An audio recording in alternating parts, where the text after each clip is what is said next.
இன்னைக்கு ஸ்ரீ சைத்தன்ய சரித்தாமிர்தம் ஆதிலீலா 8வது அத்தியாயம் 40வது ஸ்லோகம், பேஜ் நம்பர் 49.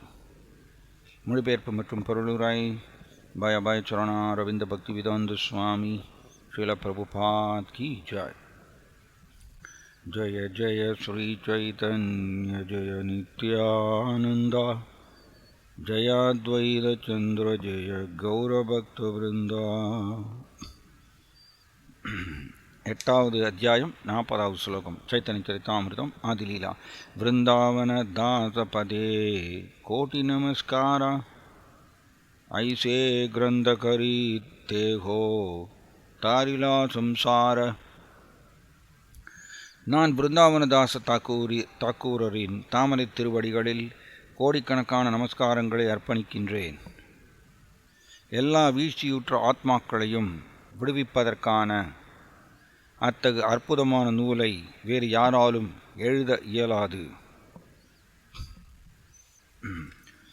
41. நாராயணி சைதன்யேர உச்சிஷ்டபாஜனா தாரகர்பே ஜன்மிலா ஸ்ரீ தாச பிருந்தாவனா. சைத்தன்ய மகாபிரபுவின் மீதி உணவை நாராயணி நித்தியமாக உண்கிறாள். ஸ்ரீல விருந்தாவனதாஸ் தாக்கூர் அவளது கருவிலிருந்து பிறந்தவர். பொருளுரை: ஸ்ரீ சைத்தன்ய மகாபிரபுவின் எல்லா சகாக்களையும் அவர்களது முந்தைய தோற்றத்தினையும் விவரிக்கக்கூடிய கவி கர்ணபூரரால் எழுதப்பட்ட கௌர கணோத்தேச தீபிகா எனும் நூலின் 43வது ஸ்லோகத்தில் நாராயணியை குறித்து பின்வரும் தகவல் கொடுக்கப்பட்டுள்ளது. அம்பிகாயா ஸ்வசாயா சின்னாம்னா ஸ்ரீலகிலிம்பிகா கிருஷ்ணோச்சிஷ்டம் பிரபுஜானா சேயம் நாராயணி மதா. பகவான் கிருஷ்ணர் குழந்தையாக இருந்தபோது அவர் அம்பிகை என்னும் பெண்ணால் பராமரிக்கப்பட்டார். அவளது தங்கையின் பெயர் கிளிம்பிகை. சைத்தன்ய மகாபிரபுவின் அவதார காலத்தில் அதே கிளிம்பிகை ஸ்ரீவாஸ் தாக்கூரருடைய சகோதரரின் மகளாக நாராயணி என்ற பெயரில் தோன்றினாள். அவள் பகவான் ஸ்ரீ சைத்தன்ய மகாபிரபுவால் மீதம் வைக்கப்பட்ட உணவினை உண்பது வழக்கம். பிற்காலத்தில் அவள் பெரியவளாகி திருமணம் செய்த பின்னர் அவளது கருவிலிருந்து ஸ்ரீல விருந்தாவனதாச தாக்கூர் பிறந்தார். பகவான் ஸ்ரீகிருஷ்ணரின் பக்தர் ஒருவர் பகவானுக்கு அவர் செய்யக்கூடிய பக்தி தொண்டின் அடிப்படையில் கொண்டாடப்படுகின்றார். இவ்வாறாக ஸ்ரீல விருந்தாவனதாஸ் தாக்கூரரை நாராயணியின் மகனாக நாம் அறிகிறோம்.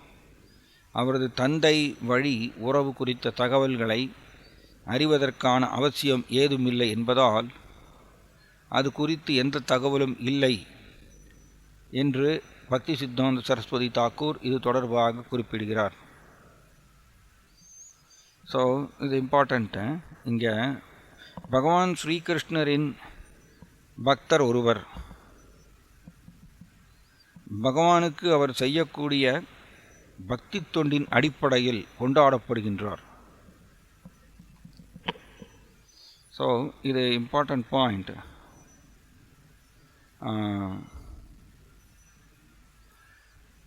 கிருஷ்ணருக்கு செய்யக்கூடிய பக்தி, அதன் பிரகாரம்தான் ஒரு பக்தர் கொண்டாடப்படுகின்றார்னு சொல்லப்பட்டிருக்கு. ஸோ அப்போ பக்தருக்கு நாம்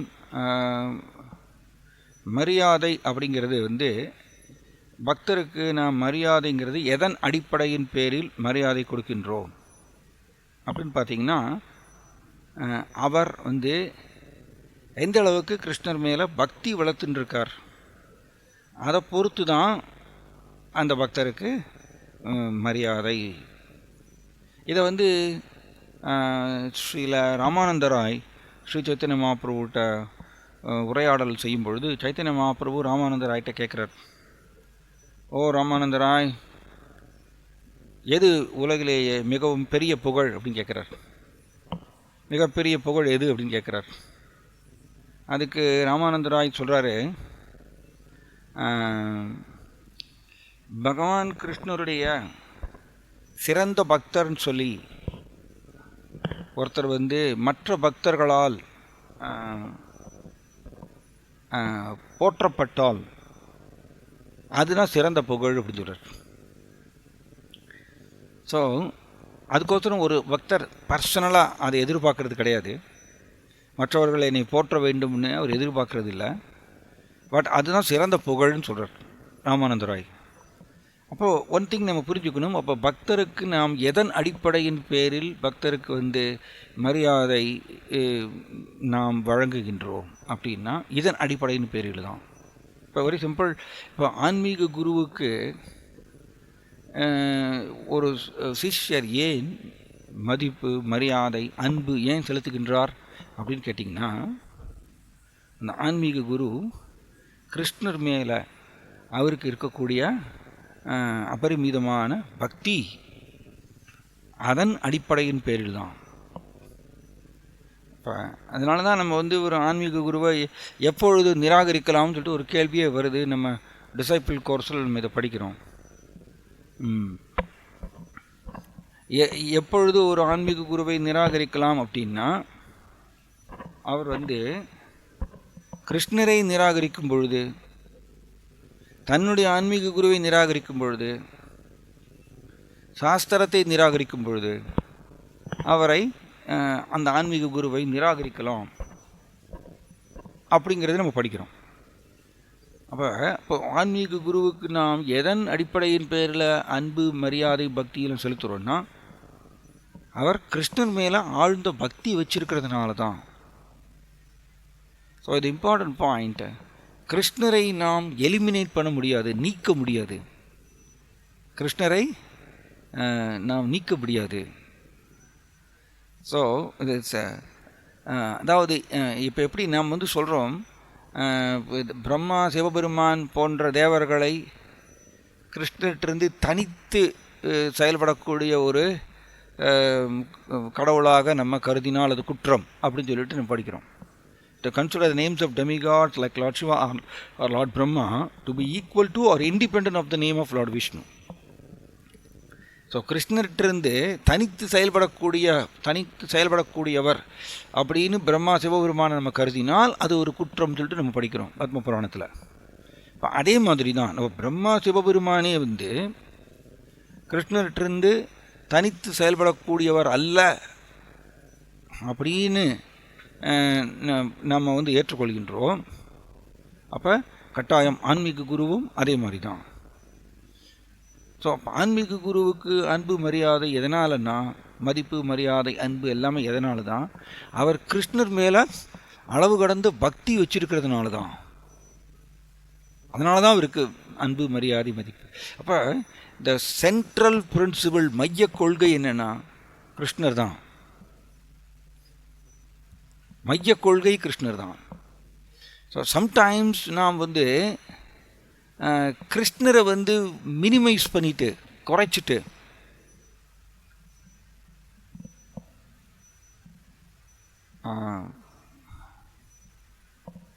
கிருஷ்ணரை சம்டைம்ஸ் நாம் கிருஷ்ணரை மினிமைஸ் பண்ணிட்டு நாம் மற்றவர்களுக்கு முக்கியத்துவம் கொடுத்தால் அது சென்டிமெண்டல் ஆயிரும், உணர்ச்சி பூர்வமாயிரும். அது இம்பார்ட்டன்ட் பாயிண்ட். இது எந்த ஒரு பக்தர்களுக்கு நடுவில் இருக்கக்கூடிய உறவு கூட நீங்கள் பார்த்தீங்கன்னா கிருஷ்ணர் மையமாக வைத்து தான் அந்த உறவு இருக்கணும். கிருஷ்ணரை மையமாக வைக்காமல் நான் பக்தர்களுக்கு நடுவில் உறவை வைத்திருந்தா கூட அதுவும் சென்டிமெண்டலாக போயிடும், உணர்ச்சி பூர்வமாக போயிடும், அது ஜட ரீதியானதாயிரும். ஸோ அதே மாதிரி தான் ஒருத்தர் ஆன்மீக குருவிட்டையும் அந்த மாதிரியாக வைத்து கொள்ளலாம். கிருஷ்ணரை ஓரமாக ஒதுக்கி வச்சுட்டு தென் ஆன்மீக குரு கூட ஒருத்தர் உறவு வைத்து கொண்டால் அது சென்டிமெண்டல் ஆயிரும். அதனால தான் பிரபுபாதர் சொல்றார், உண்மையான ஆன்மீக குரு என்ன சொல்லி தருவார், கிருஷ்ணர் வழிபாடு செய்யுங்கன்னு சொல்லி தருவார். ஸோ அப்போ வெரி இம்பார்ட்டன்ட் கிருஷ்ணா அண்ட் இந்த பக்தி, கிருஷ்ண பக்தி, கிருஷ்ணர் மேலே அவர் வைத்திருக்கக்கூடிய பக்தி. அதனால தான் ஞானினஸ் தத்துவதர்ஷினாக அப்படி சொல்கிறோம். ஆன்மீக குருக்கள் எப்படி தத்துவதர்ஷினாக, பகவான் கிருஷ்ணரை பற்றி உண்டான தத்துவம், உண்மைகளை பார்த்தவர், உணர்ந்தவர். ஸோ அப்போ வெரி இம்பார்ட்டன்ட் பாயிண்ட் அதுதான். அப்போ பக்தருக்கு வந்து ஒரு மதிப்பு. அதனால தான் இங்கே பிரபுபாதர் அப்படி சொல்கிறார், பகவான் ஸ்ரீகிருஷ்ணரின் பக்தர் ஒருவர் பகவானுக்கு அவர் செய்யக்கூடிய பக்தி தொண்டின் அடிப்படையில் கொண்டாடப்படுகின்றவர். இப்படி தான் நம்ம ஒரு பக்தருக்கு நாம் ஒரு பக்தரை கொண்டாடுகின்றோம், அவருக்கு மேலே மதிப்பு மரியாதை எல்லாமே நம்ம வைக்கிறோம்னா அவர் கிருஷ்ணர் மேலே வைத்திருக்கக்கூடிய பக்தி தான். ஏன்னா இந்த பக்தி மட்டும்தான் கிருஷ்ண பக்தி. நம்ம மெனி டைம்ஸ் இதை டிஸ்கஸ் பண்ணியிருக்கோம். கிருஷ்ணரும் கிருஷ்ண பக்தியும் வேறல்ல. கிருஷ்ணர் எவ்வாறு தெய்வீகமானவரோ கிருஷ்ண பக்தியும் தெய்வீகமானது. அப்போ இந்த ஜட உலகத்தில் தெய்வீகமானதுன்னா கிருஷ்ண பக்தி தான் இல்லையா? ஸோ அப்போ ஒரு பக்தர் எந்த அளவுக்கு பக்தியை வைத்திருக்கின்றாரோ அந்த அளவுக்கு அவர் எல்லோரையும் கவர்ந்து இழுப்பார். இது இம்பார்ட்டன்ட் பாயிண்ட். கிருஷ்ணர் எப்படி எல்லோரையும் கவர்ந்து இழுக்கிறாரோ அதனால் அதே மாதிரி ஒரு பக்தரும் எல்லோரையும் கவர்ந்து இழுக்கிறார். எப்படி அவர் கவர்ந்து இருக்கிறார்? அவர் ஹிருதயத்தில் வைத்திருக்கக்கூடிய பக்தினால தான். சம்டைம்ஸ் நம்ம சென்டிமெண்டலாக போயிடுவோம். அதுதான் நம்ம கவனிக்கணும். பிரபுபாதர் வந்து எல்லோரையும் கவர்ந்து இழுத்தார். எதனால் அவர் கவர்ந்து இழுத்தார்? கிருஷ்ணரையே சார்ந்திருக்கக்கூடிய தன்மை, கிருஷ்ணன் மேலே அவருக்கு இருக்கக்கூடிய அளவு கடந்த பக்தி, அது இருக்கிறதுனால தான். பக்தி வந்து கிருஷ்ணர்கிட்ட வேறு அல்ல. அதனால் அவர் பிரபுபாதர் ஹிருதயத்தில் பக்தி இருக்கும் பொழுது அவர் எல்லோரையும் கவர்ந்து இழுக்கிறார். இது இம்பார்ட்டன்ட் பாயிண்ட். இப்போ கவர்ந்து இழுப்பது அப்படிங்கிறது வந்து ஒருத்தர் இன்னொருத்தரை கவர்ந்து இழுக்கிறாருன்னா பக்தினால தான் நடக்குது. பக்தி இல்லைன்னு வச்சுக்கோங்க, சாதாரண மனிதர் கட்டுண்ட ஜீவாத்மா இல்லையா? ஒரு கட்டுண்ட ஜீவாத்மாவுக்கும் ஒரு பக்குவமான பக்தருக்கும் என்ன வித்தியாசம்? ஆக்சுவலி கட்டுண்ட ஜீவாத்மா கிருஷ்ணரை நோக்கி பக்தி வளர்த்து கொள்வதில்லை. அதனால் அது கட்டுண்ட ஜீவாத்மா, சாதாரண ஜீவாத்மா. ஒரு பக்தர் ஏன் உசத்தி? பக்தர் வந்து ரொம்ப உசத்தி, அவரை பார்க்குறது ரொம்ப அபூர்வம், தூய பக்தரை அப்படின்னு நம்ம சொல்கிறோம் இல்லையா? எதனால் அவர் உசத்தி? ஏன்னா அவர் கிருஷ்ணர் மேலே பக்தி வளர்த்து கொண்டிருக்கின்றார். அதனால தான் அவர் உசத்தி. முக்தானாம் அபி சித்தானாம் கோட்டிஸ்வபி மகாமுனி. இந்த கிருஷ்ணாவும் சொல்கிறார், ஆயிரக்கணக்கான மனிதர்கள் யாரேனும் முக்தி அடைகிறதுக்கு முயற்சி செய்கிறார். அப்படி முக்தி அடைந்தவர்கள் எல்லாத்தையும் திரட்டினீங்கன்னா அதில் ஆயிரக்கணக்கான மனிதர்கள் யாரேனும் ஒருவர் தான் கிருஷ்ணரை புரிந்து கொள்கின்றார், கிருஷ்ணரை தெரிந்து கொள்கின்றார். இப்போ இந்த பாயிண்ட் என்னென்னா, சென்ட்ரல் பிரின்சிபிள், மைய கொள்கை என்னென்னா, கிருஷ்ணருக்கு பக்தி செய்வது, கிருஷ்ணருக்கு சரணாகதி அடைவது, அதுதான் தெய்வீகம். அது வந்து நம்மளுக்கு உதயம். அதனால தான் பக்தி வந்து கிடைக்கிறது அபூர்வம் இல்லையா? நம்ம இது பாகவதத்தில் இது படிக்கிறோம். தஸ்யைவ ஹேதோ பிரயதேத கோவிதோ நலப்யதே யத் பிரமதாம் உபரியத. பிரம்மலோகத்திலிருந்து பாதாள லோகம் வரைக்கும் அலைஞ்சு திரிஞ்சாலும் பக்தி கிடைச்சிடாது. பக்தி வந்து தெய்வீகமானது, அதை பெற முடியாது அவ்வளோ சீக்கிரம். ஸோ இப்போ யாரோ ஒருத்தர் பக்தியை பெற்றிருக்கின்றார்னா ஹிருதயத்தில், அவர் அதிர்ஷ்டசாலி, அவரை கொண்டாடுகின்றோம். புரியுதுங்களா? இது இம்பார்ட்டன்ட் பாயிண்ட் இது. அதனால தான் இங்கே பிரபுபாதர் எழுதுகிறார், பகவான் கிருஷ்ணரின் பக்தர் ஒருவர் பகவானுக்கு அவர் செய்யக்கூடிய பக்தி தொண்டின் அடிப்படையில் கொண்டாடப்படுகின்றார். Very nice point. இப்போ கிருஷ்ணர் மேலே ஒருத்தருக்கு பக்தி வந்துருச்சுன்னா அவர் என்ன செய்வார்? கிருஷ்ணரை நோக்கி அன்பு தொண்டு செய்வார், பக்தி தொண்டு செய்வார் நேச்சுரலி. இப்போ பக்தினா என்னது? கிருஷ்ணன் மேலே அன்பு. இப்போ கிருஷ்ணன் மேலே அன்பு வந்துருச்சுன்னா அவர் என்ன பண்ணுவார்? கிருஷ்ணரை நோக்கி அன்பு தொண்டு செய்வார். அன்பை வெளிப்படுத்தும் விதம் எப்பொழுதும் சேவை. நம்ம கிருஷ்ணர் மேலே நம்மளுக்கு அன்பு இருக்குன்னா அந்த அன்பை வெளிப்படுத்தக்கூடிய விதம், கிருஷ்ணருக்கு நாம் தெரிவிக்கக்கூடிய விதம் எப்படி? சேவை மூலமாக தான் கிருஷ்ணருக்கு தெரிவிக்க முடியும். அதனால தான் அந்த அன்பு தொண்டு.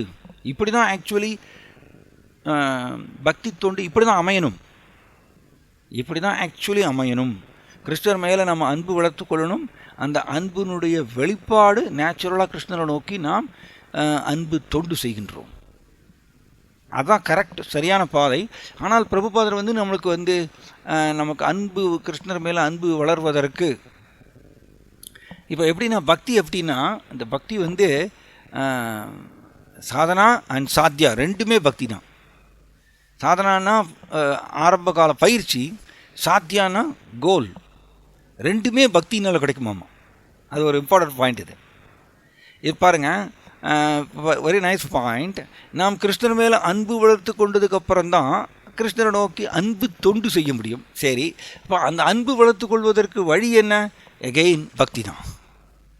அதனால தான் பக்தி பயிற்சி. அதான் முதல்ல பக்தி பயிற்சின்னு தான் நம்ம சொல்ல முடியும், அது பக்தின்னு சொல்ல முடியாது. ஏன்னா பக்தின்னு என்ன அர்த்தம்? கிருஷ்ணர் மேலே அன்பு.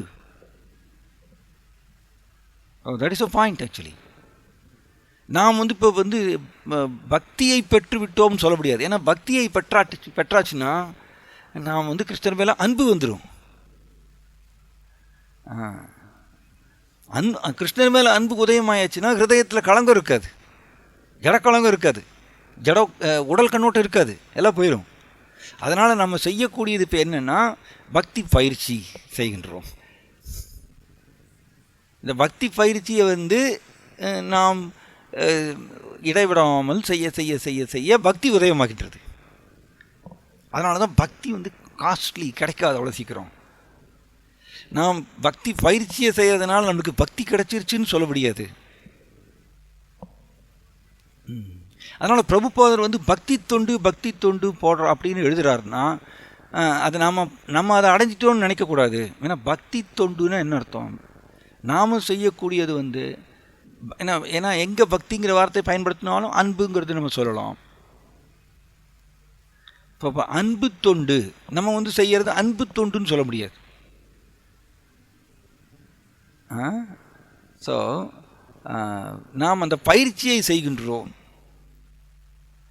எப்படி பாருங்கள், கிருஷ்ணர் மேலே அன்பு வளர்த்து கொண்டதுனால, கிருஷ்ணர் மேல் இருக்கக்கூடிய கவர்ச்சியினால் அவர்கள் பலதரப்பட்ட சேவைகளை தானாக முன்வந்து செய்கின்றார்கள். தானாக முன்வந்து கிருஷ்ணருடைய ஆனந்தத்துக்கோசரம் அவர்கள் சேவையை செய்கிறாங்க, கிருஷ்ணருடைய திருப்திக்கோசரம். அது அன்பு தொண்டு. ஸோ இப்போ ஏன் நம்மளுக்கு பிரபுபாதர் இந்த மாதிரிய இந்த தொண்டு செய்யக்கூடிய பயிற்சியை நம்மளுக்கு கொடுத்துருக்கார், பக்தி பயிற்சி ஏன் கொடுத்துருக்காருன்னா, இதை செய்ய செய்ய செய்ய நாளடைவில் இதை எப்படி சொல்கிறாருன்னா பிரபுபாதர், ஒரு குழந்தை ஸ்கூலுக்கு போகிறது, முதல்ல ஸ்கூலுக்கு போகும்பொழுது அது முரண்டு பிடிக்கும், ஸ்கூலுக்கு போகிறதுக்கு முரண்டு பிடிக்கும். ஸோ இப்போ அப்பாவோ அம்மாவோ யாரோ ஒருத்தர் அந்த குழந்தைய வண்டியில் தன்னுடைய டூ வீலரில் வலுக்கட்டாயமாக உட்கார வைத்து அதை அந்த குழந்தை அடித்து கிள்ளி எல்லாம் பண்ணும். வலுக்கட்டாயமாக உட்கார வைத்து குண்டு கட்டாக தூக்கிட்டு போவாங்க. அந்த குழந்தைய கூட்டிகிட்டு போய் ஸ்கூலில் கொண்டு உட்கார வைப்பாங்க. ஸோ ஏன் அந்த குழந்தைக்கு இன்னும் ஸ்கூலில் இன்னும் பிடிப்பு ஏற்படலை அதுக்கு, அதனால் அது முரண்டு பிடிக்குது. ஒரு ரெகுலராக இந்த மாதிரி குண்டு கட்டாக தூக்கிட்டு போய் ஃபோர்ஸ் பண்ணி அப்பா கொண்டு போய் ஸ்கூலில் கொண்டு போய் உட்கார வைக்கிறார். இப்படியே ரெகுலராக போயிட்டு இருக்கும் பொழுது அந்த குழந்தைக்கு மெதுவாக அங்கே இந்த ஸ்கூலில் சில நண்பர்களை பிடிச்சிக்கும், சில நண்பர்கள் கூட விளையாட்டு பிடிக்கும் அந்த குழந்தைக்கு. அதுக்கப்புறம் அங்கே கேம்ஸ் பீரியட் இருக்கும், அதெல்லாம் அது குழந்தைக்கு பிடிச்சிருக்கும். அது பிடிச்சிருக்கும் பொழுது பாருங்கள், முதல்ல ஸ்கூலில் பரிச்சயம் இல்லாததுனால அந்த குழந்தைக்கு பரிச்சயம் எங்கே இருக்குது? தன்னுடைய வீட்டில் இருக்குது. தன்னுடைய வீட்டில் தன்னுடைய அம்மா அப்பா கூட பரிச்சயம் இருக்கிறதுனால அது ஸ்கூலுக்கு போகிறதுக்கு முரண்டு பிடிக்குது, போக மாட்டேங்குது. ஏன்னா அது ஸ்கூலில் அதுக்கு பரிச்சயம் இல்லை. பட் அப்பாவுக்கு தெரியும் குழந்தையுடைய எதிர்காலம் கெட்டு போயிடும்னு சொல்லிட்டு வலுக்கட்டாயமாக ஸ்கூலில் கொண்டு போய் உட்கார வைக்கிறாரு. தொடர்ந்து ஒரு 2ஆவது கிளாஸ் 3ஆம் கிளாஸ் 4ஆம் கிளாஸில் போனதுக்கப்புறம் அதுக்கப்புறம் அந்த குழந்தைய அவர் ஃபோர்ஸ் பண்ண வேண்டிய அவசியம் இல்லை. ஏன் அப்படின்னா அங்கே பரிச்சயம் ஆயிடுச்சு ஸ்கூலில். அதுக்கு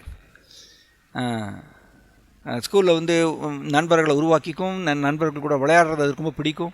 பிற்காலத்தில் படிப்பு எனக்கு ரொம்ப முக்கியமானது அப்படிங்கிறது அதுக்கு தெரியும். அது இல்லையா? அதே மாதிரி தான் நாமும் முதல்ல இந்த பயிற்சி பக்தி பயிற்சியை செய்யும் பொழுது நாம் பிடிக்காம தான் செய்கிறோம்.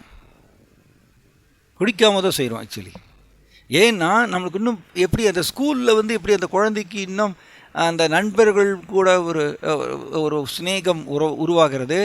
அதுக்கப்புறம் அங்கே இருக்கக்கூடிய விளையாட்டு பீரியட் வந்து அதுக்கு பிடிச்சிருக்கு. அது வர்ற வரைக்கும் அதுக்கு வந்து அந்த பிடிக்காம தான் இருக்கும் அந்த குழந்தைக்கு. அதே மாதிரி தான் நமக்கும் பக்தியில் வந்து ஒரு சில ஒரு சில டேஸ்ட், ஒரு சில தெய்வீக அனுபவங்கள், ஒரு சில டேஸ்ட் அது வர்ற வரைக்கும் நாம் வந்து வலுக்கட்டாயமாக தான் பண்ணுவோம். அது ஆன்மீக குரு வலுக்கட்டாயமாக நம்மளை பண்ணுறதுக்கு ஆணையிடுறார். பட் இதில் ஒரு கவனிக்கணும், இதில் ஒரே ஒரு வித்தியாசம் என்னென்னா, அதில் வந்து இந்த அப்பா வந்து வலுக்கட்டாயமாக குழந்தையை தூக்கி ஸ்கூலுக்கு கொண்டு போகிறார். பட் இங்கே வந்து ஆன்மீக குரு வந்து உபதேசம் கொடுக்கின்றார். இதை நீங்கள் செய்யணும், இதை செய்யணும்னு சொல்லிட்டு ஆணையிடுறார். எகைன் அதை கேட்குறது கேட்காததுன்னு ஜீவாத்மாவுடைய சுதந்திரமாக அமைகின்றது. அந்த ஸோ அது ஒரு வித்தியாசம் மட்டும்தான் இந்த உதாரணத்துக்கு அதுக்கும். அப்போ இங்கே வந்து முதல்ல நம்மளுக்கு இப்படி தான் நம்ம வலுக்கட்டாயமாக தான் நம்ம செய்கிறோம். பிரபுபாதர் சொல்கிறார், அதிகாலையில் எழுந்திருக்கிறது வந்து எல்லாருக்குமே பிடிக்காது, யாருக்குமே பிடிக்காது. எல்லாருக்குமே அதிகாலையில் நல்லா தூங்கணும்னு தான் ஆசைப்படுவாங்க. ஆனால் வலுக்கட்டாயமாக நம்ம செய்கின்றோம். ஏன்னா அது வந்து சத்வகுண நேரம். அந்த நேரத்தில் நாம் எழுந்திரிச்சு கிருஷ்ணரை வழிபாடு செய்யணும், அவரோட நாமத்தை ஜெபம் பண்ணணும். அது வந்து என்னுடைய ஆன்மீக முன்னேற்றத்துக்கு நல்லது அப்படிங்கிறது ஆன்மீக குரு நம்மளுக்கு சொல்லி கொடுத்துருக்கிறதுனால நான் வந்து பிடிக்கலை, எனக்கு இன்னும் அதை நான் எக்ஸ்பீரியன்ஸ் பண்ணலை. கவனிக்கணும் இந்த பாயிண்ட். அந்த மங்களாரத்தி டைமில் நாம் வந்து கிருஷ்ணரை வழிபாடு செய்கிறது அண்டு ஜெபம் செய்கிறது, அதனால் நம்மளுக்கு கிடைக்கக்கூடிய அந்த இன்னும் டேஸ்ட் நம்மளுக்கு இன்னும் உருவாகாததுனால நம்மளுக்கு அது வந்து பிடிக்காம தான் இருக்கும். ஏன்னா ஜீவாத்மாவுக்கு டேஸ்ட் தேவை, ஜீவாத்மாவுக்கு டேஸ்ட் தேவை, வெரி இம்பார்ட்டண்ட். டேஸ்ட்டு இப்பொழுது நம்மளுக்கு புலன் விஷயங்களில் வந்து டேஸ்ட் இருக்கிறதுனால நம்மளுக்கு திரும்ப திரும்ப அதில் வந்து ஈடுபாடு அதிகமாகுது, இன்ட்ரெஸ்ட் அதிகமாகுது. ஆனால் நம்மளுக்கு இன்னும் ஆன்மீக விஷயங்களில் நம்மளுக்கு இன்னும் டேஸ்ட்டு உருவாகாததுனால நம்மளுக்கு இப்போ வலுக்கட்டாயமாக பண்ண வேண்டியிருக்கு. அந்த குழந்தையை எப்படி வலுக்கட்டாயமாக ஸ்கூலுக்கு கூட்டிகிட்டு போகிற மாதிரியா நம்ம வலுக்கட்டாயமாக நம்ம எழுந்திருக்கிறோம். அதுக்கு பேர் தான் வைதி பக்தி. இது புரியுதுங்களா? இப்போ வந்து ஒரு ஸ்கூலுக்கு வந்து ஒரு குழந்தைய வந்து வலுக்கட்டாயமாக கூட்டிகிட்டு கொண்டு போய் உட்கார வைக்கிறார் அப்பா. அண்டு ஒரு 3ஆம் கிளாஸ் படிக்கும்பொழுது அந்த குழந்தை தானாகவே ஆட்டோ வந்தவொடனே டக்குன்னு உடனே போய் ஏறி போய் உட்காந்து போகிறது. இதில் எது பெஸ்ட்டு அப்படின்னா, டெய்லி போராட்டம் பண்ணி அப்பா வந்து அந்த குழந்தைய பிடிச்சி அடித்து இது பண்ணி அது சட்டையை போட்டுக்க மாட்டேன், யூனிஃபார்ம் போட்டுக்க மாட்டேன்னு சொல்லிட்டு முரண்டு பிடிக்கும், அதை அடித்து அதை அழுது அதை கண்ணை தொடச்சி விட்டு ஒரு பெரிய போராட்டம். இந்த போராட்டம் பண்ணி அதுக்கப்புறம் ஸ்கூலில் கொண்டு உட்கார வைக்கிறது அது பெருசாக. நான் 3ஆம் கிளாஸ் படிக்கும் பொழுது அது வந்து ஆட்டோ வாசலை வந்து நின்ன உடனே ஆட்டோமேட்டிக்காக ஆட்டோ வந்துருச்சு நான் போகணும் அப்படின்னு சொல்லி குழந்தை வந்து தானாக போய் வந்து ஆட்டோவில் ஏறி உட்காந்துக்கிறது பெருசாக. எது வசத்தின்னு கேட்டிங்கன்னா 2வது தான் வசதி இல்லையா? அதே மாதிரி தான். ஸோ நாமும் பக்தியில் வந்து முதல்ல வலுக்கட்டாயமாக நம்ம பண்ணுகின்றோம். டேஸ்ட் எதுவும் கிடையாது, டேஸ்ட் இல்லாமல் ஆன்மீக குரு ஆணையிட்டிருக்கார், அதனால் கஷ்டப்பட்டு நம்ம செய்கிறோம். அதை விட வசதி எதுன்னு கேட்டிங்கன்னா, கிருஷ்ணர் மேலே அன்பு வளர்த்து கொண்டு அந்த அன்பினுடைய அந்த டேஸ்ட், அந்த சுவை கிடைச்சதுக்கப்புறம் கிருஷ்ணரை நோக்கி நாம் அன்பு தொண்டு செய்வது வசதி. அதுதான் வசதி. அதுக்கு பேர் தான் ராக நூக பக்தி. அதனால தான் ராக நூக பக்தியில் வந்து ருச்சி ஆசக்திங்கிற ரெண்டு அங்கம் இருக்கின்றது ராக நூக பக்தியில். ஒன்று ருச்சினா கிருஷ்ணர் மேலே டேஸ்ட், ஆசக்தினா கிருஷ்ணர் மேலே பற்று. ஸோ இப்போ ஜீவாத்மாவுக்கு டேஸ்ட் வரணும். டேஸ்ட் வரலைன்னா வைதி பக்தியில் இருக்கக்கூடிய ஒரு டேஞ்சர் என்னன்னு கேட்டிங்கன்னா, இப்போ பாருங்கள், திரும்ப அந்த உதாரணத்துக்கு போகலாம். இப்போ டெய்லி வந்து அந்த குழந்தைய வந்து முரண்டு பிடிக்குது, அதை கஷ்டப்படுத்தி அடித்து கொண்டு போய் ஸ்கூலில் கொண்டு உட்கார வைக்கிறாங்க. ஸோ குழந்தை என்ன பண்ணணும்? ஸ்கூலில் இன்னும் டேஸ்ட் வரல, அதுக்கு ஸ்கூலில் இன்னும் ஃப்ரெண்ட்ஷிப் வளர்த்து கொள்ளலை, இன்னும் அதெல்லாம் பண்ணாததுனால அந்த குழந்தை என்ன பண்ணணும்? எப்படிடா ட்ரிக் பண்ணலாம்? சரி, இன்னைக்கு காலையில் அந்த 8 மணிக்கு வரும்பொழுது 7:30 மணிக்கு அந்த குழந்தை ஆரம்பிச்சிடும். அப்பா எனக்கு இன்றைக்கி வந்து தலை வலிக்குது, வயிற்று வலிக்குது, எனக்கு காய்ச்சல் அடிக்குது அப்படிங்க எதையாவது சொல்லி அப்பாட்ட வந்து அப்பாவை சம்மதிக்க வச்சு லீவு போடுறதுக்கு பார்க்கும் இல்லையா? அதே மாதிரி தான் நமக்கும் அதே தான். நமக்கும் வந்து இன்னும் கிருஷ்ணர் மேலே அந்த டேஸ்ட் வராததுனால நான் இப்போ வலுக்கட்டாயமாக இந்த பக்தி பயிற்சி வந்து செய்யும் பொழுது மைண்ட் என்ன பண்ணும்? டேஸ்ட் எங்கள் மைண்டுக்கு எங்கே இருக்குது? டேஸ்ட்டு இப்போ டேஸ்ட்டு வந்து இங்கே இருக்குது, புலன் விஷயத்தில் இருக்குது. அதனால் என்ன பண்ணுவோம்னா எதையோ ஒரு காரணத்தை காமிட்டு டக்குன்னு விலகி போயிடும். இதுதான் வைத்தி பக்தியில் இருக்கக்கூடிய ஒரு டேஞ்சர். இதுதான் வைத்தி பக்தி. எப்படி அந்த குழந்தை திடீர்னு லீவை போட்டு ஸ்கூலுக்கு போகாமல் இருக்குமோ, எதையாவது காரணத்தை சொல்லி போகாமல் இருக்குமோ, அதே மாதிரி தான் நாமும் பக்தி பயிற்சியை செய்யும் பொழுது நம்மளுக்கு இன்னும் டேஸ்ட்டு கிருஷ்ணர் மேலேயும் அவருடைய நாமத்து மேலேயும் அவருடைய அன்பு தொண்டு மேலேயும் நம்மளுக்கு இன்னும் டேஸ்ட் வராததுனால நம்மளோட மைண்டு எதையாவது ஒரு ட்ரிக் பண்ணி திடீர்னு புலன் இன்பத்தை நோக்கி ஓடிடும். ஸோ அப்போ வைத்தி பக்தியில் இருக்கிற வரைக்கும் டேஞ்சர். இதுதான் டேஞ்சர். ஏன்னா நம்மளுக்கு இன்னும் டேஸ்ட்டு வரலை. டேஸ்ட் வராமல் நம்மளால் வந்து நிலைத்து ரொம்ப நாள் நீடித்து பண்ண முடியாது, நீடித்து இருக்க முடியாது. ஸோ அப்போ வெரி இம்பார்ட்டண்ட் வந்து இப்போ இங்கே பாருங்கள், எகைன் நீங்கள் புரிஞ்சுக்கணும். அந்த உதாரணத்துக்கே திரும்பவும் போகலாம். அந்த ஸ்கூலில் வந்து அந்த குழந்தை வந்து ஒரு நண்பரை பிடித்து கொள்வது, நண்பர் கூட ஒரு ஸ்நேகம் பண்ணுறது வந்து அது அந்த குழந்தையினுடைய விருப்பம். கவனிக்கணும் இதை. அப்பா வந்து நல்ல ஒரு உதாரணம். இதுலேருந்து நிறைய பாடம் நம்ம கற்றுக்கலாம். அப்பா வந்து அந்த குழந்தைய வந்து ஃபோர்ஸ் பண்ணி அடித்து அதை குளிப்பாட்டி அதுக்கு ட்ரெஸ்ஸை போட்டு அதுக்கு சாப்பாடு ஊட்டி அதை வந்து ஃபோர்ஸ் பண்ணி ஸ்கூலில் கொண்டு போய் உட்கார வைக்கலாம். அவ்வளோதான் பண்ண முடியும் அப்பாவால்.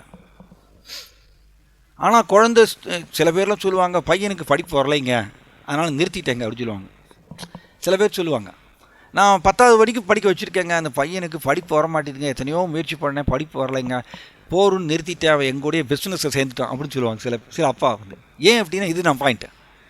இப்போ அந்த ஸ்கூலில் கொண்டு போய் உட்கார வைக்கிறாரு, அவ்வளோதான் பண்ண முடியும் அப்பாவால். அதுக்கப்புறம் அந்த குழந்தை வந்து முதல்ல அந்த டேஸ்ட்டு வேறு பாருங்க. இப்போ அந்த குழந்தையில வந்து முதல்ல அந்த ஸ்கூலில் இருக்கக்கூடிய ஃப்ரெண்டு கூட ஒரு பழகிறது, ஓகே, ஒரு நண்பர் கூட பழக்கம் ஏற்பட்டு அந்த நட்பு வளர்வது ஒன்று.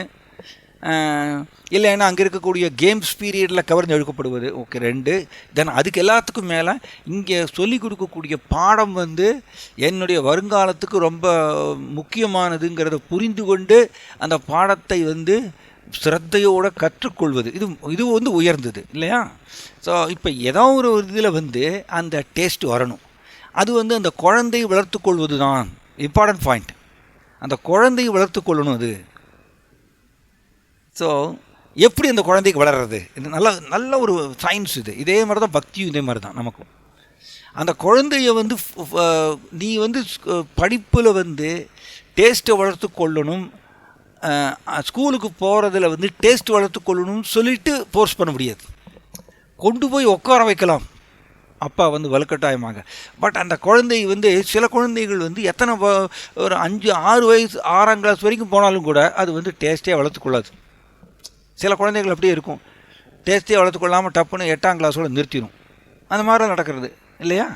ஸோ அப்போ இந்த டேஸ்ட்டு வளர்த்து கொள்வதுங்கிறது வந்து அந்த குழந்தையினுடைய விருப்பம். அந்த படிப்பு வந்து என்னுடைய வருங்காலத்துக்கு ரொம்ப முக்கியமானது. இந்த படித்து இதெல்லாம் பாஸ் பண்ணி நான் டிகிரி வாங்கினா தான் எனக்கு வந்து ஒரு பெரிய கம்பெனியில் வேலை கிடைக்கும், ஜட ரீதியாக சொல்கிறேன், வேலை கிடைக்கும், அப்போ தான் எனக்கு வந்து சம்பளம் கிடைக்கும் அப்படிங்கிறது எல்லாத்தையும் யோசிச்சுட்டு அந்த படிப்பில் வந்து அந்த குழந்தை தானாக அக்கறை செலுத்த வேண்டும், வளர்த்து கொள்ள வேண்டும், அந்த ஆர்வத்தை வளர்த்து கொள்ள வேண்டும். அதை யாருமே அந்த ஆர்வத்தை வளர்த்து கொள்வதை வந்து அப்பா ஃபோர்ஸ் பண்ண முடியாது. நல்லா புரிஞ்சுக்கணும். அப்பா வந்து வெளிப்புற ரீதியாக அதை வந்து தூக்கி கொண்டு போய் உட்கார வைக்கலாம் ஸ்கூலில், அவ்வளோதான் பண்ண முடியும். பட் அந்த ஆர்வங்கிறது வந்து சூக்ஷ்மமானது, அது அந்த குழந்தையை வளர்த்து கொள்ளணும். அந்த ஆர்வம் வந்து பல விதத்தில் அந்த ஆர்வம் வளரலாம். நல்ல பாயிண்ட் பாருங்கள். அந்த ஆர்வம் பல விதத்தில் வளரலாம். ஒன்று, அங்கே இருக்கக்கூடிய நண்பர் கூட விளையாடணும் அப்படிங்கிற ஆர்வத்தினால போகலாம் ஸ்கூலுக்கு. அங்கே இருக்கக்கூடிய கேம்ஸ் பீரியடில் ஆர்வத்தை வளர்த்து கொண்டு அதனால் ஸ்கூலுக்கு போகலாம். தென் 3வது வந்து அங்கே சொல்லிக் கொடுக்கக்கூடிய பாடம் எனக்கு ரொம்ப முக்கியம், அதை கற்றுக்கொள்ளணும், அதனால் அந்த ஆர்வத்தோடு ஸ்கூலுக்கு போகலாம். இந்த 3 விதத்தில் வந்து அந்த குழந்தை ஆர்வத்தை வளர்த்து கொள்ளலாம். அதே மாதிரி தான் பக்தி பயிற்சி செய்யும் பொழுதும் ஜீவாத்மாக்கள் ஒரு சில ஆர்வங்களை வளர்த்து கொள்வாங்க. எந்த மாதிரி ஆர்வம்னா, நான் கிருஷ்ணாவை நோக்கி பக்தி பயிற்சியை செய்தால் என்னுடைய வறுமையெல்லாம் போயிடும், அதனால் நான் பக்தி பயிற்சியை செய்கின்றேன் அப்படின்னு சொல்லி ஆர்வம் வளர்த்து கொள்ளலாம். கிருஷ்ணாவை நோக்கி நான் பக்தி பயிற்சி செய்தால் என்னுடைய துன்பங்கள்லாம் விலகி போயிடும் அப்படின்னு சொல்லிட்டு அதனால் ஆர்வத்தை வளர்த்து கொள்ளலாம். இல்லை, மூணாவது உசத்தியானது, இல்லை கிருஷ்ணாவை நோக்கி நான் பக்தி பயிற்சி செய்தால் நான் கிருஷ்ணர் மேலே அன்பு வளர்த்து கொள்ள முடியும், ஃபைனலி நான் கிருஷ்ணனுடைய உலகத்துக்கு சென்றடையலாம், அதுக்கோசரம் நான் பக்தி பயிற்சியை செய்கின்றேன், இதனால் ஆர்வத்தை வளர்த்து கொள்வது. இது உசத்தியானது. அதனால தான் கர்ம மிஸ்ர பக்தி, ஞான மிஸ்ர பக்தி அண்டு கேவல பக்தின்னு சொல்கிறோம். கேவல பக்தின்னா பியோர் பக்தி, தூய பக்தி. இப்போ புரியுதுங்களா? இப்போ எவ்வளோ அருமையான ஒரு இந்த உதாரணத்துலேருந்து எவ்வளோ பாடம் பாருங்கள் நம்மளுக்கு. ஸோ அதனால் வைதி பக்தியில் இருக்கிற வரைக்கும் டேஞ்சர் என்ன அப்படின்னு கேட்டிங்கன்னா, எப்படி அந்த ஆர்வம்னு வளர்த்து கொள்ளலை, எப்படி இந்த குழந்தை வந்து அந்த குழந்தை தானாக வந்து ஆட்டோவில் ஏறி ஸ்கூலுக்கு போகிற வரைக்கும் டேஞ்சர் தான். ஏன்னா அது எப்போ வேணால் அது வந்து லீவை போட்டுரும், ஸ்கூலுக்கு போகாமல் லீவை போட்டுரும்.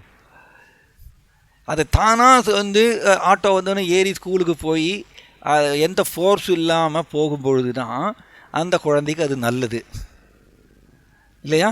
அப்பாவும் பாப்பார் டெய்லி ஃபோர்ஸ் பண்ணி அடித்து ஒரே அமளி துமளின்னு சொல்லுவாங்க, ஒரே ரணகலமாகி அதை அடித்து பண்ணி அது அப்பாவும் பாப்பார், என்னடா டெய்லி இந்த மாதிரி பண்ணிகிட்டு இருக்கணுமா அப்படின்னு அப்பா கூட கொஞ்சம் சலிச்சு போயிடுவார் இல்லையா? அதே மாதிரி தான்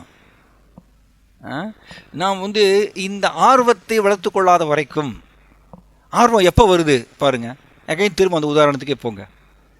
அந்த குழந்தைக்கு தெரியணும், முதல்ல அந்த குழந்தைக்கு அந்த அறிவு வரணும். என்ன அறிவு? இங்கே சொல்லிக் கொடுக்கக்கூடிய பாடம் என்னுடைய வருங்காலத்துக்கு எனக்கு ரொம்ப முக்கியமானது, இதை நான் ஒழுங்காக படித்து கற்றுக்கொண்டு பரீட்சை எழுதி பாஸ் பண்ணி டிகிரி வாங்கினா தான் எனக்கு பிற்காலத்தில் நல்ல ஒரு சம்பளம் கிடைக்கும் அப்படிங்கிறது அந்த அறிவை அந்த குழந்தைக்கு முதல்ல புகட்ட வேண்டும்.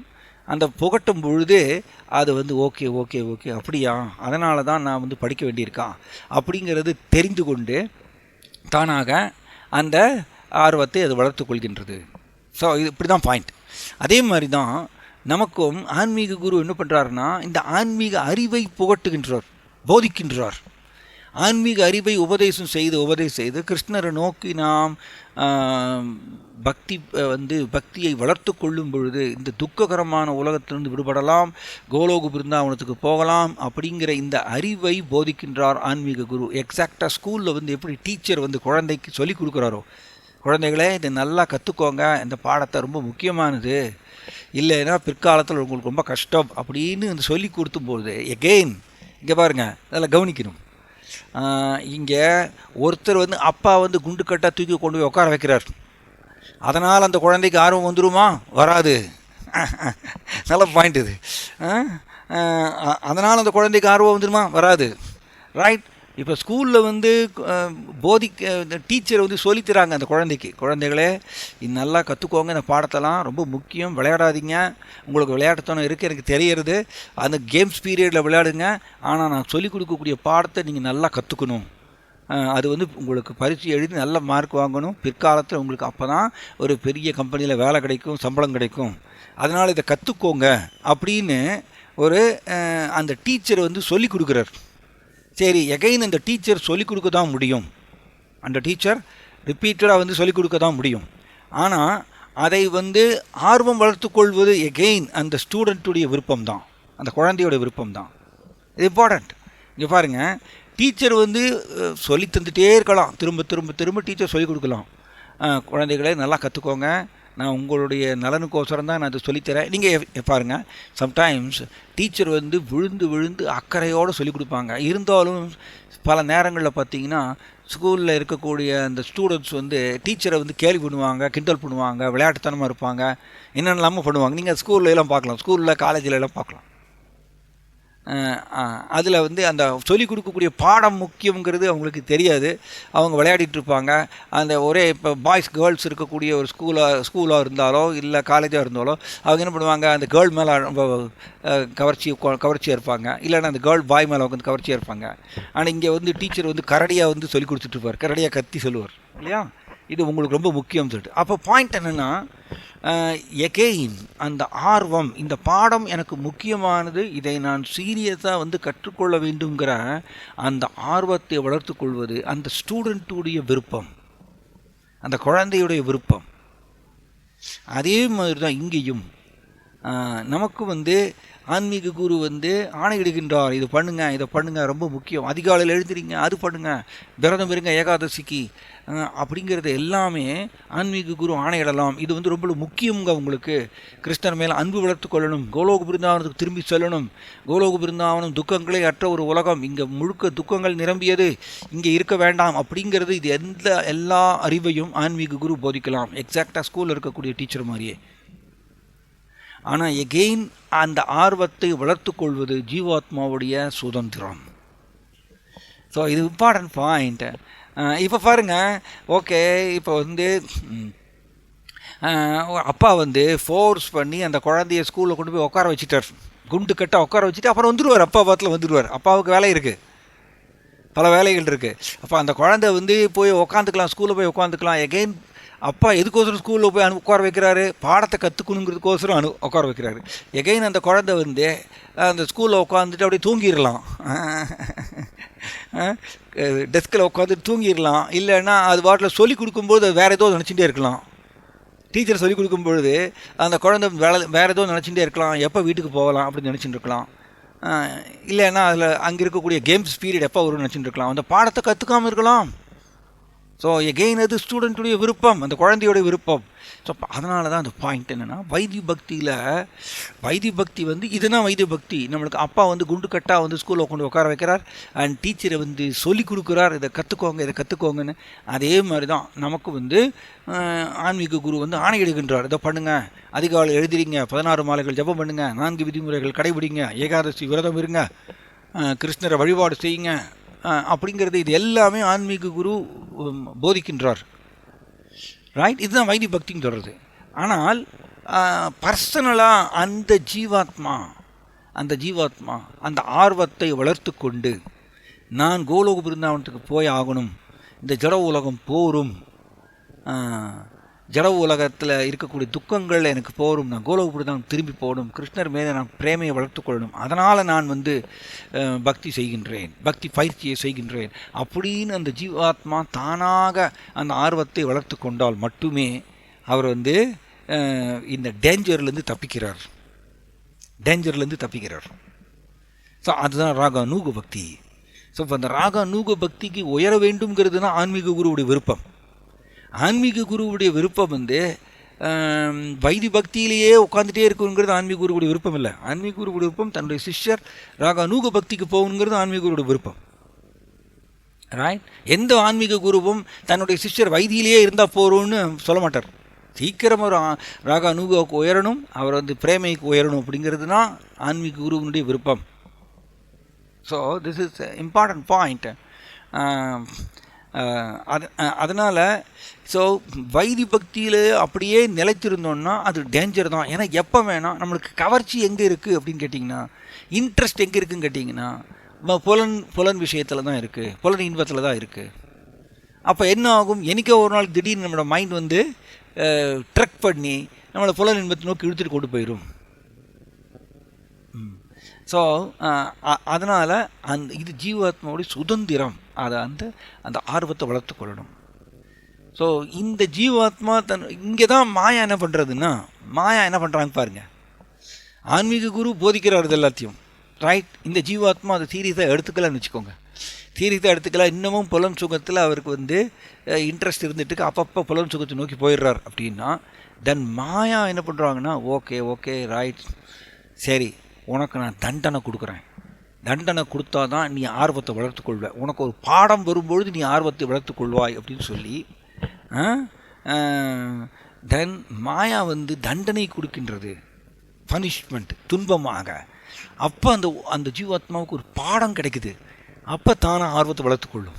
இது நைஸ் பாயிண்ட். இது அதான் கிருஷ்ணனுடைய ஏற்பாடு. இது இப்போ எப்படி பாருங்கள், இப்போ ஸ்கூலில் கொண்டு போய் குண்டு கட்டாக உட்கார வச்சுட்டார் அப்பா, ரைட். அப்பா அவரோட ரோல் பண்ணிட்டார்.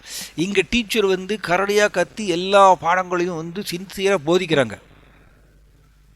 ரைட், அவங்களோட ரோல் அவங்க பண்ணிட்டாங்க. ஆனால் அந்த குழந்தை வந்து சம்டைம்ஸ் நீங்கள் காலேஜில் எல்லாம் பார்க்கலாம், ப்ரொஃபஸர்ஸ் வந்து லெக்சரர்ஸ் வந்து அப்படியே கரடியாக அவங்க வந்து சப்ஜெக்டை வந்து டீச் பண்ணுவாங்க. ஆனால் பின்னாடி உட்காந்துருக்கக்கூடிய அந்த பாய்ஸ் அல்லது கேர்ள்ஸ் அவங்க என்ன பண்ணுவாங்க, செல்ஃபோனில் உட்காந்துட்டு அவங்க வாட்ஸ்அப் பண்ணிகிட்டு இருப்பாங்க இல்லையா. சம் காலேஜில் வந்து செல்ஃபோன் நாட் அலவுடுன்னு சொல்கிறாங்க, உள்ள கிளாஸ் ரூமில் வந்து செல்ஃபோன் நாட் அலவுடு அப்படின்னு சொல்லிட்டு சொல்கிறாங்க. ஏன் அப்படி இந்த மாதிரி போட்டிருக்காங்க, ஏன் இந்த கண்டிஷன் போட்டிருக்காங்க, ஏன் அப்படின்னா இந்த செல்ஃபோனை வச்சுட்டு அவங்க விளையாடிட்டு இருப்பாங்க. ஸோ அதே மாதிரி தான் இங்கே டீச்சரும் வந்து எல்லாமே சொல்லிக் கொடுக்குறாங்க ஸ்கூலில் அந்த குழந்தைக்கு. ஸோ குழந்தைய வந்து ஸ்டில் அதில் ஆர்வம் இல்லாமல் அப்படியே மேலோட்டமாக உட்காந்துட்டுருக்கலாம். So this is a point. அதனால் நாமும் இந்த ஆர்வத்தை வளர்த்து கொள்ளாத வரைக்கும் நமக்கு டேஞ்சர் தான். ஸோ இது வெரி இம்பார்ட்டண்ட். அப்போ வைதி பக்தியிலிருந்து இப்போ கவனிக்கிற வந்து பாயிண்ட் என்னென்னா, இப்போ மாயா பாருங்கள், இந்த தண்டனையை கொடுக்கறது. இப்போ டீச்சர் போதிச்சுட்டாங்க, டீச்சர் எல்லாம் குழந்தைக்கெல்லாம் சொல்லி கொடுத்துட்டாங்க, அப்பா கொண்டு வந்து குண்டு கட்டா ஸ்கூலில் கொண்டு உட்கார வச்சுட்டாரு, எல்லாம் பண்ணியாச்சு. ஆனால் அந்த குழந்தை இன்னும் பாடம் கற்றுக்கலை. அப்போ என்ன தண்டனை கொடுக்குறாங்க? இந்த ஸ்கூலில் ஒரு தண்டனை கொடுக்குறாங்க. அந்த குழந்தைக்கு என்ன தண்டனை கொடுக்குறாங்க? அந்த குழந்தைக்கு பரீட்சை வைக்கிறாங்க. அந்த பரீட்சையில் அது மார்க் ஃபெயில் ஆயிடுச்சுன்னா அது வந்து 7ஆம் கிளாஸில் ஃபெயில். இப்போலாம் வந்து கவர்மெண்ட்டில் கொஞ்சம் மாற்றி விட்டாங்க. சின்ன 10ஆம் கிளாஸ் வரைக்கும் வந்து ஃபெயிலே பண்ணக்கூடாது அப்படின்னு மாதிரி ஏதோ சொல்லிட்டு இருந்தாங்க, எனக்கு தெரியல முழுக்கது. பட் நம்மலாம் படிக்கும் பொழுது 7ஆம் கிளாஸ் வந்து அரை பரீட்சை முழு பரீட்சைலாம் வைப்பாங்க, மந்த்லி டெஸ்ட் இதெல்லாம் வைப்பாங்க. அந்த முழு பரீட்சையில் வந்து நம்ம சரியான மார்க் வாங்கி பாஸ் பண்ணலைன்னா நம்ம ஃபெயில் அப்படின்னு சொல்லிட்டு அதே கிளாஸில் திரும்பவும் படிக்க வைப்பாங்க இல்லையா. நம்ம இதை கேள்விப்பட்டிருப்போம். அதே கிளாஸில் திரும்பவும் அந்த ஸ்டூடெண்ட்டை படிக்க வைப்பாங்க. அப்போ மற்ற ஸ்டூடெண்ட்ஸ் எல்லாமே ஒரு உயர்ந்த கிளாஸுக்கு போயிடுவாங்க, 8ஆம் கிளாஸுக்கு போயிடுவாங்க. தன் கூட படித்த ஸ்டூடெண்ட்ஸ் எல்லாமே, தன் கூட படித்த ஃப்ரெண்ட்ஸ் எல்லாமே 8ஆம் கிளாஸுக்கு போயிடுவாங்க. இந்த ஸ்டூடெண்ட் வந்து ஃபெயில் ஆனதுனால 7ஆம் கிளாஸ்லேயே திரும்ப உட்கார வேண்டியிருக்கும். அப்போ அவமானம் அந்த ஸ்டூடெண்ட்டுக்கு, புரியுதுங்களா? அந்த ஸ்டூடெண்ட் வந்து அவமானம். 7ஆம் கிளாஸ்லேயே 2ஆம் தடவை படிக்கிற மாதிரியா. அப்போ 6ஆம் கிளாஸ்லேருந்து 7ஆம் கிளாஸ்க்கு உயர்ந்த ஸ்டூடெண்ட்ஸ் அவங்கெல்லாம் வந்து ஒரு மாதிரியே கேலியை பார்ப்பாங்க இந்த 7ஆம் கிளாஸ் ஸ்டூடெண்ட்டை. இந்த அவமானம். அண்ட் 8ஆம் கிளாஸில் இருக்கக்கூடிய தன்னுடைய ஃப்ரெண்ட்ஸ் அவங்களாம் கேலியை பார்ப்பாங்க இந்த 7ஆம் கிளாஸ் ஸ்டூடெண்ட்டை இல்லையா. இது எல்லாம் அவமானம். இந்த அவமானம் வரும்பொழுது அந்த ஸ்டூடெண்ட் வந்து சீரியஸாக உட்காந்து படித்து, எனக்கு ரொம்ப முக்கியம், இப்போ நான் 7ஆம் கிளாஸ் தாண்டி ஆகணும் அப்படின்னு சொல்லிட்டு சீரியஸாக அவர் டீச்சர் கொடுக்கக்கூடிய பாடத்தை நோட்ஸ் எடுத்து ஒழுங்காக படித்து பாஸ் பண்ணி 8ஆம் கிளாஸ்க்கு போகிறார் இல்லையா. அதுதான் பாயிண்ட். அதே மாதிரி தான் மாயாவும் கிருஷ்ணருடைய சிருஷ்டியை பாருங்கள், பக்கா சிருஷ்டி ஆக்சுவலி.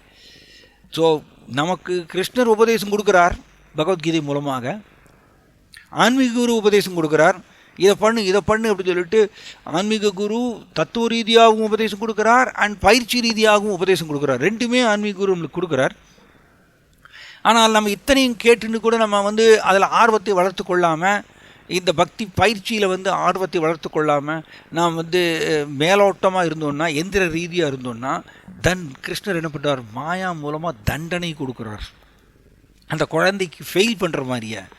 அதே மாதிரியே மாயா மூலமாக ஒரு தண்டனை, அது வந்து துன்பமாக அமைகின்றது, இல்லைன்னா வறுமையாக அமைகின்றது, உடல் ரீதியான தொந்தரவாக வியாதியாக அமைகின்றது, இல்லைன்னா நம்மளுக்கு நஷ்டமாக அமைகின்றது. இப்படி பல சம்டைம்ஸ் காதல் தோல்வியாக அமைகின்றது. இப்படி பல தண்டனை வந்து மாயா வந்து கொடுக்குறாங்க. தண்டனை எதற்கு கொடுக்குறாங்க மாயா அப்படின்னா, நாம் பாடம் இன்னும் கற்றுக்கலை, ஆன்மீக குரு சொல்லி கொடுத்த பாடம், அவர் பக்தி பயிற்சியை வந்து நாம் ஆர்வத்தோட, எப்படி நைஸ் பாயிண்ட் ஆக்சுவலி, அதுதான் ஆன்மீக குரு விரும்புகிறார். நாம் பக்தி பயிற்சியை ஆர்வத்தோடு செய்ய வேண்டும், தன்னிச்சையாக. அதை தான் ஆன்மீக குரு விரும்புகிறார். ஸோ டீச்சரும் அதான் சொல்கிறாங்க ஸ்கூலில், நான் சொல்லிக் கொடுக்குற பாடத்தை வந்து ரொம்ப முக்கியங்க, நீங்களே ஆர்வத்தை வளர்த்து கொண்டு உட்காந்து நான் சொல்லிக் கொடுக்குறத கேட்டு கேள்வி கேட்டு படித்து நீங்கள் வளர்த்து கொள்ளணும் அப்படிங்கிறது டீச்சர் விரும்புகிறாங்க இல்லையா. ஸோ ஆன்மீக குரு அதே தான், நான் சொல்லிக் கொடுக்கக்கூடிய உபதேசத்தை அது முக்கியத்துவத்தை புரிந்து கொண்டு நீங்கள் வந்து மேலும் கேள்விகள் கேளுங்க எங்கிட்ட. பிரபுபாதர் சொல்கிறார், எங்கிட்ட நல்ல கேள்விகள் கேளுங்க, இது வந்து ஒரு பிளைண்ட் ஃபெய்த், மூட நம்பிக்கை அல்ல. எந்த கேள்வி இருந்தாலும் நீங்கள் கேட்கலாம், உங்களோட சந்தேகத்தெல்லாம் நிவர்த்தி செய்து கொள்ளுங்கள் அப்படின்னு பிரபுபாதர் சொல்கிறார் சொற்பொழிவில். இதெல்லாம் கேட்டு சந்தேகத்தை நிவர்த்தி செய்து கொண்டு அதுக்கப்புறம் உங்களை ஆர்வம் வளர்த்துருச்சுன்னா நீங்கள் வந்து பக்தி பயிற்சியை சிரத்தையோடு செய்யுங்கள் அப்படிங்கிறது ஆன்மீக குருவுடைய விருப்பம். அப்போ நம்மளுக்கு மாயா தண்டனை கொடுக்க மாட்டாங்க, நம்மளை ஃபெயில் பண்ண மாட்டாங்க. ஆனால் நாம் பாருங்கள், இது எவ்வளோ பவர்ஃபுல் பாருங்கள், ஜீவாத்மாவுடைய ஸ்வபாவம் எவ்வளோ பவர்ஃபுல் பாருங்கள். இந்த அனுபவிக்கணுங்கிற ஸ்வபாவம் எவ்வளோ ஸ்ட்ராங். எக்ஸாக்டாக அந்த ஸ்கூல் மாதிரியே இங்கே அப்பா குண்டு கட்டாக கொண்டு போய் உட்கார வச்சுட்டார் ஸ்கூலில். டீச்சர் வந்து போதிச்சிட்டாங்க, இத்தனையும் நடந்ததுக்கப்புறம் ஃபெயிலும் பண்ணிட்டாங்க. இருந்தாலும் ஸ்டூடெண்ட் வந்து சில சமயம் நேரங்களில் பார்த்திங்கன்னா அதே கிளாஸில் 3ஆம் தடவை உட்காந்து படிப்பாங்க. அந்த மாதிரிலாம் இருக்குது. கடைசியில் அப்பா வந்து பார்த்துருவோம், ஓகே பையனுக்கு வந்து படிப்பு ஏறலை, ஸ்கூலை நிறுத்திடுவாங்க. ஸோ பையனுக்கு வந்து படிப்பு ஏறலை அப்படின்னு சொல்லிட்டு ஸ்கூலை நிறுத்திடலான்னு சொல்லிட்டு அவங்க நிறுத்திடுவாங்க. அந்த மாதிரி ஒரு முடிவு எடுப்பாங்க. So this is the point. அப்போ அந்த மாதிரி தான் இங்கே ஜீவாத்மா வந்து தண்டனையை கொடுத்து அந்த மாயா வந்து ஜீவாத்மாவுக்கு தண்டனையை கொடுத்து அந்த ஜீவாத்மா மெதுவாக பாடம் கற்றுக்கிறார். ஓகே நான் கிருஷ்ணரை நோக்கி உண்மையாகவே முழு ஸ்ரத்தையோடு நான் இந்த பக்தி பயிற்சியை செய்யலைன்னா மாயா எனக்கு தண்டனை கொடுப்பாங்க. நான் ஆர்வத்தை வளர்த்து கொள்ளலைன்னா, கிருஷ்ணர் மேலே நான் ஆர்வத்தை வளர்த்து கொள்ளலைன்னா மாயா எனக்கு தண்டனை கொடுப்பாங்க அப்படின்னு ஜீவாத்மாவுக்கு தானாக பாடம் கிடைக்கணும். நான் காலையில் மாறாது ரொம்ப அழகாக சொல்லிட்டு இருந்தார். துன்பம்ங்கிறது ஒரு பெரிய டீச்சர். நான் ஒரு இடத்துல படித்தேன். ஆக்சுவலி இந்த துன்பம்ங்கிறது வந்து ஒரு பெரிய டீச்சர். ஆக்சுவலி ஜீவாத்மாவுக்கு சரியான பாடம் கொடுப்பாங்க. அவங்கள மாறிய ஒரு டீச்சர் பார்க்க முடியாது. அதான் மாயா வந்து அந்த மாதிரி ஏற்பாடு பண்ணியிருக்காங்க. துன்பம் மூலமாக ஒரு டீச் பண்ணுவாங்க மாயா. So this is important. அதனால் இங்கே வந்து நம்ம இதை தெரிஞ்சுக்கிறோம். ரைட்.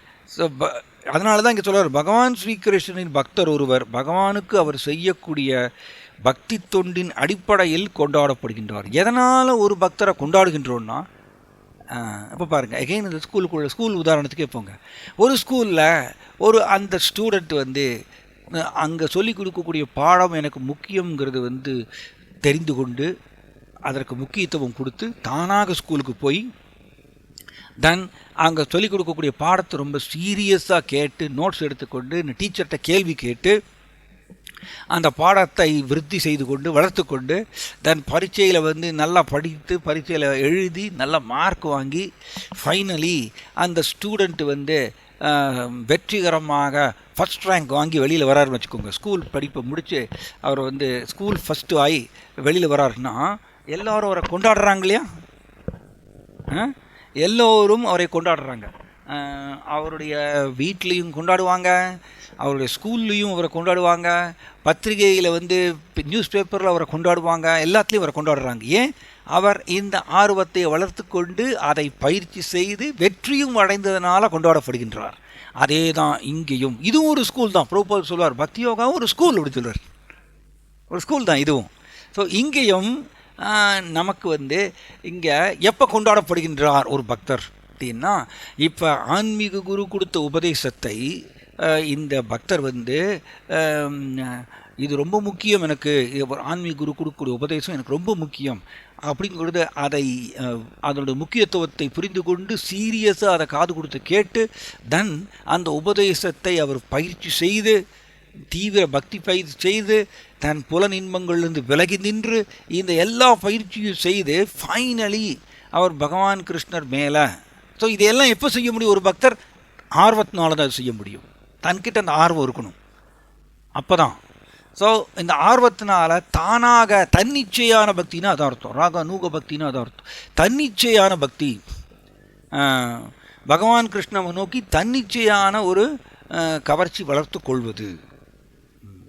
ஸோ வளர்த்து கொண்டு ஃபைனலி அவரோட ஹிருதயத்தில் பக்தி உதயமாயிடுச்சுன்னா அதான் அந்த ஸ்கூலில் வந்து அந்த 12th ஸ்டாண்டர்டில் அந்த ஸ்டூடெண்ட் வந்து ஸ்கூல் ஃபஸ்ட் வாங்குறார்.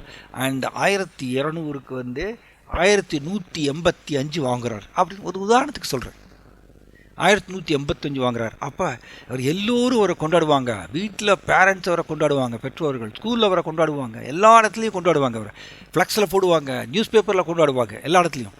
அதே மாதிரி தான் இங்கேயும் ஒரு பக்தர் இந்த ஸ்கூல் பக்தி யோகாங்கிற ஸ்கூலில் இந்த ஆன்மீக குருட்டிருந்து இது எல்லாத்தையுமே கற்றுக்கொண்டு அதை தீவிரமாக பயிற்சி செய்து இடைவிடாமல் கிருஷ்ணரை தானாக தன்னிச்சையான ஒரு முயற்சியில் கிருஷ்ணரை நினைத்து, கிருஷ்ணரை இடைவிடாமல் நினைத்து, நான் கிருஷ்ணர் மேலே ஒரு கவர்ச்சியை வளர்த்து கொண்டு ஃபைனலி அவர் ஹிருதயத்தில் பக்தி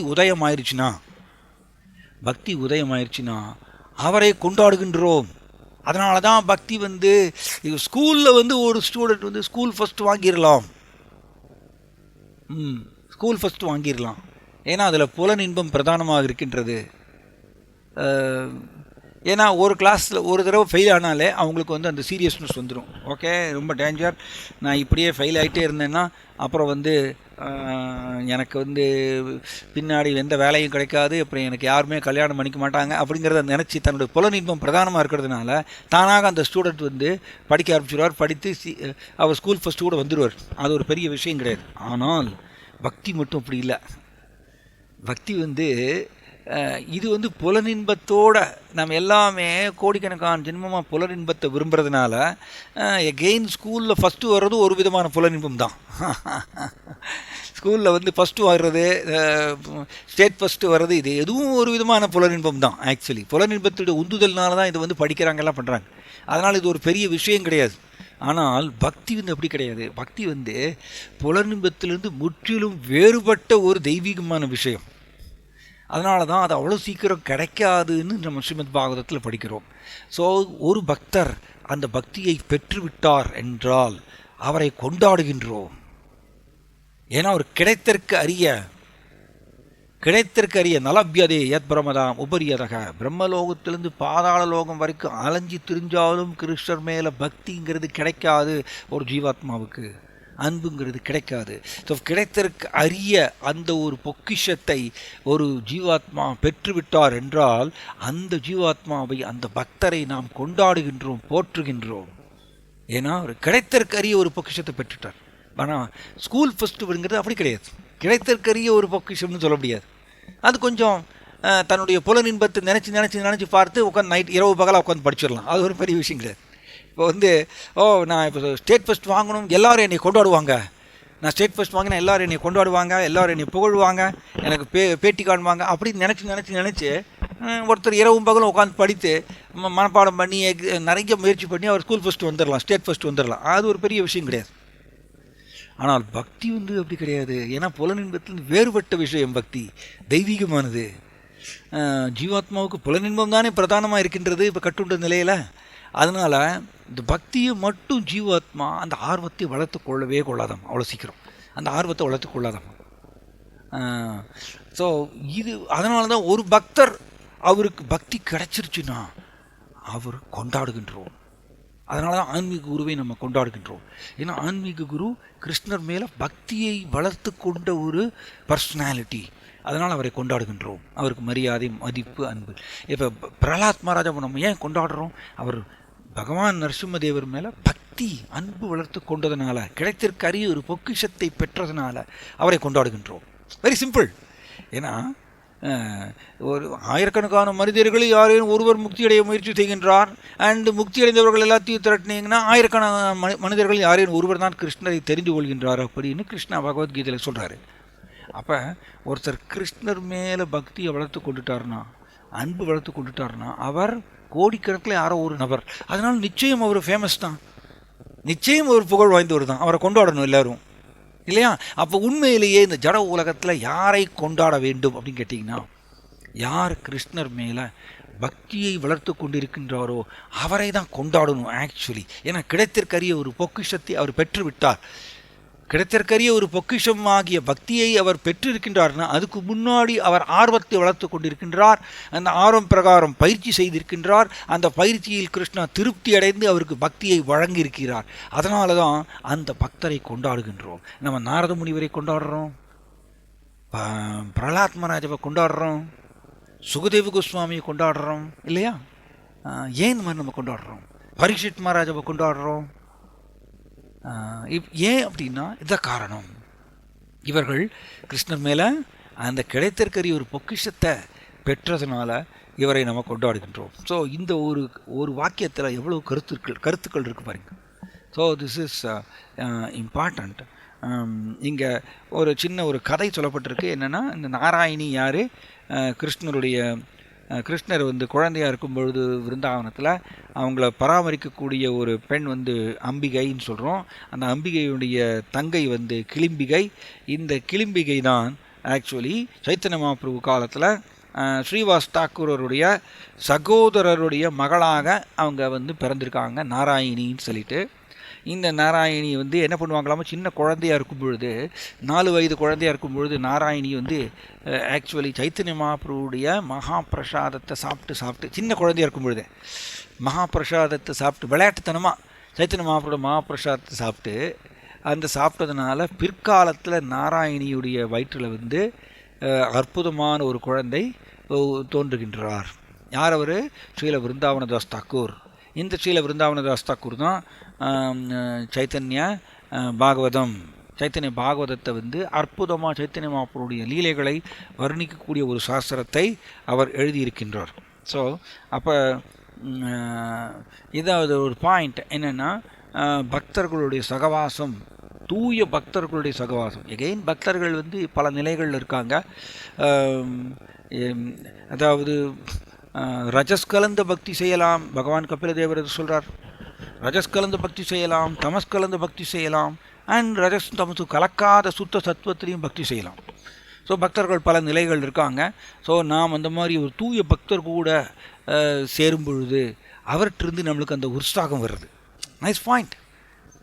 ரஜஸும் தமசும் கலக்காத ஒரு சுத்த சத்துவத்தில் இருக்கக்கூடிய ஒரு பக்தர், அவர் கூட நாம் தொடர்பு கொள்ளும் பொழுது நமக்கும் அந்த உற்சாகம் வரும். பக்தியினுடைய முக்கியத்துவம் நம்மளுக்கு தெரிய ஆரம்பிக்கும். ஆட்டோமேட்டிக்காக நாமும் இந்த ஆர்வத்தை வளர்த்துக்கொள்வோம். இது இம்பார்ட்டன்ட்.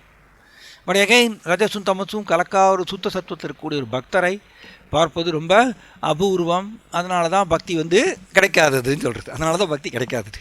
ஸோ நார்மலி ஜீவாத்மா இப்படி தான் பழகும். எப்படி பழகும்னா, ஆன்மீக குரு உபதேசம் கொடுத்தாலும் கூட ஜீவாத்மா வந்து தன்னுடைய சுதந்திரத்தை பயன்படுத்தி அந்த ஸ்டூடெண்ட் மாதிரியே ஆர்வம் வந்து வளர்த்து கொள்ளாமல் இருக்கும். அப்படி தான் இருக்கும் மோஸ்ட்லி. ஸ்டில் அனுபவிக்கணுங்கிற சுபாவத்தை வச்சுட்டே தான் இருக்கும் இந்த ஜீவாத்மா. தென் மாயா தான் என்ன பண்ணுறாங்க, டீச்சராக இருந்து அடின்னு அடிக்கிறாங்க. தண்டனை கொடுத்து பல தடவை ஃபெயில் பண்ணி ஃபைனலி அந்த ஜீவாத்மா வந்து கிருஷ்ணன் மேலே அந்த கவர்ச்சியை, ஆர்வத்தை வளர்த்து கொள்ளும். ஸோ மோஸ்ட்லி இப்படி தான் கட்டோட ஜீவாத்மா வந்து கிருஷ்ணரை நோக்கி முன்னேறுகின்றது, பக்தியில் முன்னேறுகின்றது. இப்படி தான். ஸோ நம்ம இங்கே முடிச்சுக்கலாம். தேங்க்யூ. ஹரே கிருஷ்ணா. இங்கே முடிச்சுக்கலாம். ஹரே கிருஷ்ணா.